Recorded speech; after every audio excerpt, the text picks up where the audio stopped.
बिस्मिल्लाहिर्रहमानिर्रहीम। इब्तिदा है रब जलील के बाबरकत नाम से जो दिलों के भेद खूब जानता है। देखती आंखों सुनते कानों आपको मलिक मोहम्मद ज़मान उतरा का सलाम पहुँचे। हमारा चैनल उतरा वाइब लाइक करें, सब्सक्राइब करें और बेल आइकन का बटन दबाएं। जी व्यूअर्स, कैसे हैं आप? आज हम आपको दिखा रहे हैं उतरा शहर के गिर्द कितने कुएँ थे और किन किन की मलकियत थे। उसका जो हम आपको पहला बाब दिखा रहे हैं कि उतरा शहर के गिर्द कितने कुएँ थे। उसके हिसाब से आज हम दिखा रहे हैं शहर के मगरब के अंदर जो कुआँ था वो किसकी मलकियत था और कितने वो कैसे फिर आगे ट्रांसफ़र हुआ। आज जिस जगह हम खड़े हैं ये कुआँ, यहाँ पर पीछे कुएँ पर भी हम आपको ले जाएंगे। ये मलकियत था कुल खैल बिरादरी का। कुल खैल बिरादरी ने आज से तकरीबन 120 साल पहले ये कुआँ अपने कुआँ और कुएँ की ज़मीन के साथ जो ज़री ज़मीन थी वो अपने मुर्शिद हज़रत ख्वाजा अहमदीन अमली सरकार रहमतुल्लाह अलैह को हदिया कर दी थी। अब वो कुआँ की जगह मलकियत उनके नस्ल की है। तो मैं आपको जो चीज़ दिखा रहा हूँ वो ये है कि ये ज़री ज़मीन है और शहर के बिल्कुल मगरब के अंदर नाले के साथ है। आइए आपको दिखाते हैं वो जगह जहाँ पर कुआँ था। जी व्यूअर्स, अब हम खड़े हैं बिल्कुल कुएँ के ऊपर। ये कुआँ है, बहुत कदीमी है, तकरीबन 120 साल से भी पुराना है। यहाँ पर इसके इर्द गिर्द बहुत सी ज़मीन है, तकरीबन 30 एकड़ के करीब ज़मीन है उनकी, जो हज़रत ख्वाजा अमली सरकार रहमतुल्लाह अलैह के वारसों के पास है इस वक्त। और इस पर कुएँ पर राट चलता था, यानी कि डोले लगे हुए थे। ये जिसे हम पंजाबी या हम आसान ज़बान में ये कहेंगे कि छोटे छोटे डब्बे थे जिनसे पानी बाहर आता था, राहट लगा हुआ था, बैल चलाते थे और सारी ज़मीन इर्द गिर्द की वो सैराब होती थी। और ये तकरीबन पाकिस्तान बनने के बाद भी ये आबाद रहा।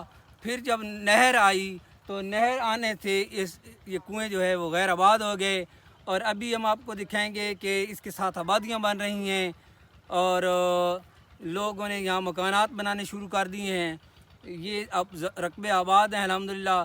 पहले सेम की वजह से यहाँ रकबे ख़राब भी हुए थे, लेकिन फिर आहिस्ता आहिस्ता फसल देने के काबिल हो गए हैं। मुझे याद है यहाँ पे बहुत कम फसल हुआ करती थी, कोई तकरीबन 15-20 साल हुए हैं यहाँ पे अच्छी फसल होनी शुरू हो गई है। जब हम छोटे थे तो 7-8 साल की उम्र में तो यहाँ पर फसल नहीं होती थी, क्योंकि साथ सेम है पीछे और वो भी खुश्क हो चुकी है। जैसे मैंने आपको पिछली वीडियोज़ में बताया कि यहाँ पर सेम का निज़ाम ख़त्म इसलिए हुआ था कि हुकूमत ने स्कार्प ट्यूबवेल लगाए थे और नहर खोदी थी, और जिसकी वजह से सेम में कमी आई। लेकिन ज़्यादातर इस इलाके में सेम ख़त्म हुई सफ़ेदे के लगाने से। जब सफ़ेदा लगा तो उसके बाद मुकम्मल तौर पर सेम सिर्फ ख़त्म ही नहीं हुई बल्कि वाटर लेवल बहुत नीचे चला गया है। थोड़ा सा कुएँ का जायज़ा ले लें।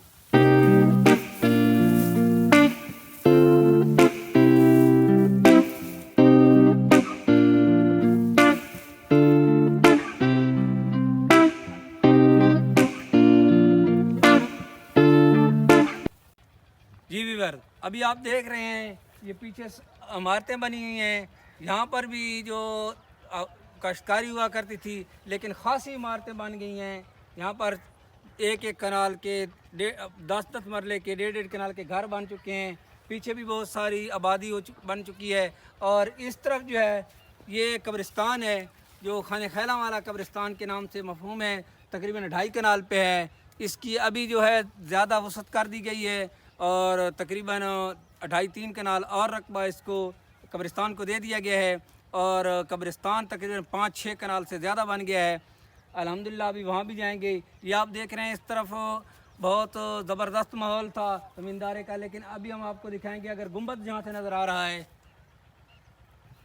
पीछे ख्वाजा अमली सरकार रहमतुल्लाह अलैह का रोज़ा भी है, वो भी गुंबद भी हम आपको दिखाएँगे। अभी हमने आपको दिखाया है कि पीछे वो उनका रोज़ा बना हुआ है, उनका अपना घर भी है और साथ मस्जिद बनी हुई है, वो एक अलहदा बाब है।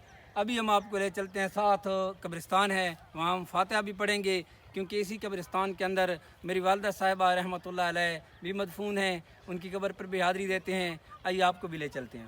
جی ویورز، اب ہم پہنچ چکے ہیں قبرستان والی جگہ، یہ 7 قبرستان ہے، ابھی آپ کو وہاں بھی لے چلتے ہیں۔ اس قبرستان کی تاریخ یہ ہے کہ یہ 1985 کے اندر اس کے اندر پہلی قبر بنائی گئی تھی، اور ابھی کافی قبریں ہیں یہاں پر۔ میری نانی جان اور میرے ماموں اور دوسرے رشتہ دار عزیز، ان کے علاوہ میرے چاچا ہیں اور میری خالہ، وہ بھی یہاں پہ مدفون ہیں۔ اور سب سے اہم بات یہ ہے کہ یہاں پر میری والدہ صاحبہ رحمۃ اللہ علیہ وہ بھی یہیں مدفون ہیں۔ آئیے آپ کو قبرستان کا جائزہ کراتے ہیں۔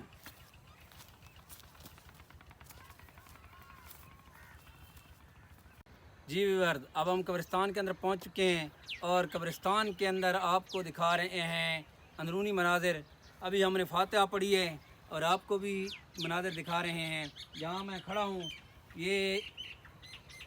ہوں یہاں اپنی والدہ صاحبہ کے قدموں میں کھڑا ہوں، اور میری والدہ صاحبہ رحمۃ اللہ علیہ یہاں مدفون ہیں۔ ان کے ساتھ میرے چچا زاد بھائی ملک محمد وارث اترا مرحوم وہ مدفون ہیں، ان کے ساتھ میرے چاچا ملک میر خان لیاقت اترا مرحوم وہ مدفون ہیں۔ اور مزے کی بات کہ دوستوں کے اندر ایک دوستی ہوتی ہے، قدموں کے اندر پیار ہوتا ہے۔ ملک حاجی محمد وارث اترا کا اور ہمارا بہت پیار تھا۔ ہمیں اس دن معلوم ہوا جس دن والدہ صاحبہ ان کے ساتھ مدفون ہوئیں، تو یہ محبت اس وجہ سے تھی کہ والدہ صاحبہ اور ان کی مٹی ایک ہی جگہ سے اٹھائی گئی۔ ابھی میں آپ کو بتا رہا تھا کہ اس قبرستان کے اندرونی مناظر، یہاں پر بڑے خوبصورت درخت لگے ہوئے ہیں، اور مزے کی بات یہ ہے کہ جب سے یہ قبرستان بنا ہے، یہ جو درمیان میں درخت ہے نا، یہ تب سے ہے۔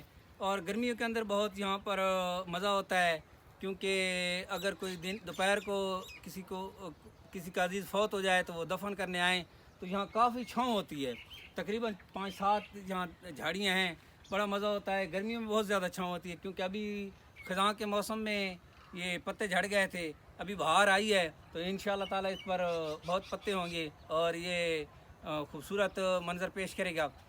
تو دوستو، دنیا کو چھوڑ کر جانا ہے، یہ منزل دنیا کی جو ہے یہ دائمی نہیں، یہ مسافر خانہ ہے۔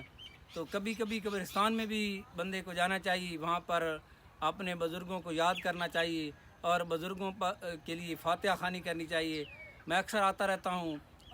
آج کے اس پروگرام میں جو اترا کی ہم تاریخ دکھا رہے ہیں، اس کے ساتھ یہ قبرستان کا منظر بھی آپ کو دکھایا ہے تاکہ ہمارے لیے نشان عبرت ہو، کیونکہ ہم نے بھی اس دنیا کو چھوڑ کر جانا ہے۔ آج کا ہمارا یہ پروگرام کیسا لگا؟ امید ہے آپ کو بڑا پسند آیا ہوگا۔ وطن کی خوبصورتی کے رنگ اتراؤ وائب کے سنگ، میرا اور آپ کا ہو اللہ پاک نگہبان۔